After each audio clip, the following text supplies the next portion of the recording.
Здравствуйте, меня зовут Ингушбаева Диана, и я ученица 9 Б класса КГУ ОСШ номер 27.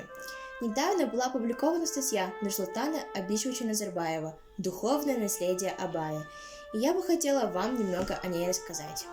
Золотой мост, соединяющий прошлое с будущим. Именно такой фигурой в истории Казахстана, по мнению первого президента, стал великий Абай.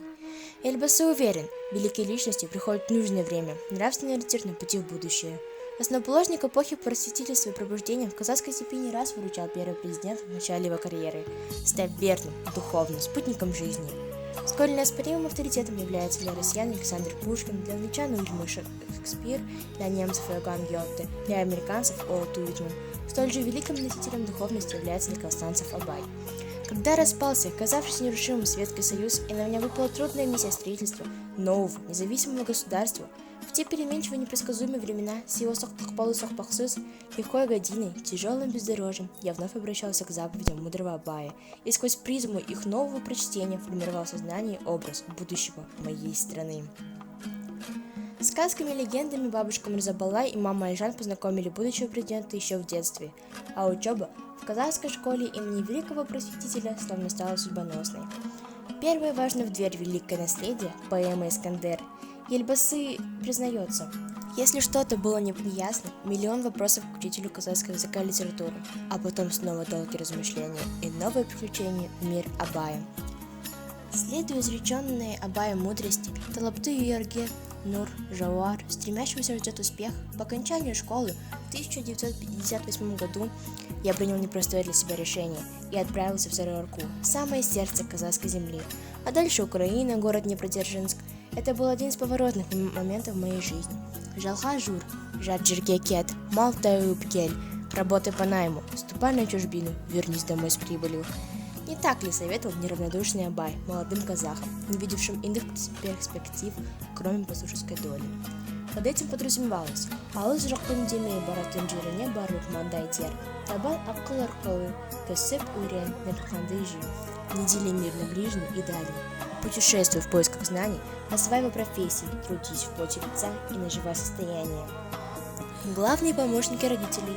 Вкус труда знаком поколению Нурсултана Назарбаева с детства. Косили траву, ухаживали за скотом, кололи дрова, выращивали овощи и фрукты. А позже первая трудовая закалка на заводе Темиртау. Ельбасы уверен, жребий истории выпадает по-разному. Абай пережил годы колониальной зависимости. Им пришлось тяжело, считает Нурсултан Назарбаев. Чего не скажешь о новом поколении. Ныне живущее поколение получило возможность гордиться прекрасной столицей, собственного независимого государства, и должно осознавать это преимущество. Дорожаем как бесценным национальным достоянием. Я премного благодарен судьбе за то, что мне выпала честь возглавить строительство новой столицы на берегах Есиля и тем самым осуществить эту мечту Абая. Еще до обретения независимости нами было принято эпохальное решение, особо значимое в судьбе всего человечества. Это указ о закрытии Семипалатинского испытательного ядерного полигона. Нескончаемая вражда, которую предостерегал Абай, продолжается и по сей день, пишет Ельбасы. С лица земли исчезали целые народы и государства. Проблемы были и после распада Союза, и только твердая воля и внимание к истокам помогли подавить всплеск национализма. И по сей день выход прежде грядет Ельбасы. От взаимопонимания к согласию, от согласия к единству и создания ассамблеи народа Казахстана тому верное подтверждение.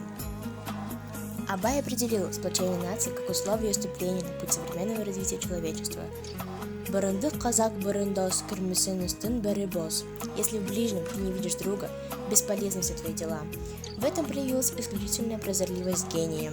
Сейчас об этом легко рассуждать, но в то время мы только ценой совместных усилий сумели прийти к общенациональному единству и таким образом защитить нашу молодую государственность. Экономические тяготы мы тоже преодолели сообща, делясь между собой, образно говоря, одним казахстанским хлебом. Это стало возможным благодаря доброй, открытой и щедрой душе казахского народа, а также всех, кто живет вместе с казахами на пространстве от Алтая до Атырау, следуя заповедям Абая о человеколюбии, дружбе и братстве между людьми. Единство, межнациональное согласие, дружба и солидарность, как наказывал Абай, так и сделал Ельбасы в свое время. Заветная мечта сбылась. Абай в списке выдающихся деятелей мира. Его 150-летие было отмечено и по двум авторитетным линиям ЮНЕСКО и ООН. А сегодня Казахстан празднует 175-летие Абая. Мнение Эльбасы по этому поводу – такт и сдержанность, как любил сам гений Абай. Без пышных торжеств. Вклад Абая уже вспомнили в Турции, России, Китае, Франции. Например, в Лондоне был открыт дом Абая. Его именем названы улицы и построены памятники в многих странах. Великий поэт постепенно поднялся на уровень всемирного признания. В этом заслуга прежде всего выдающегося гения Абая, а затем нашей независимой государственности, резюмировал Нурсултан Назарбаев. Мы должны достойно продолжить этот путь. Другими словами, река мудрости Абая должна стать неизменным направлением, маяком жизни для нынешнего поколения, нашего народа и для будущих поколений. Это единственная гарантия безупречного будущего.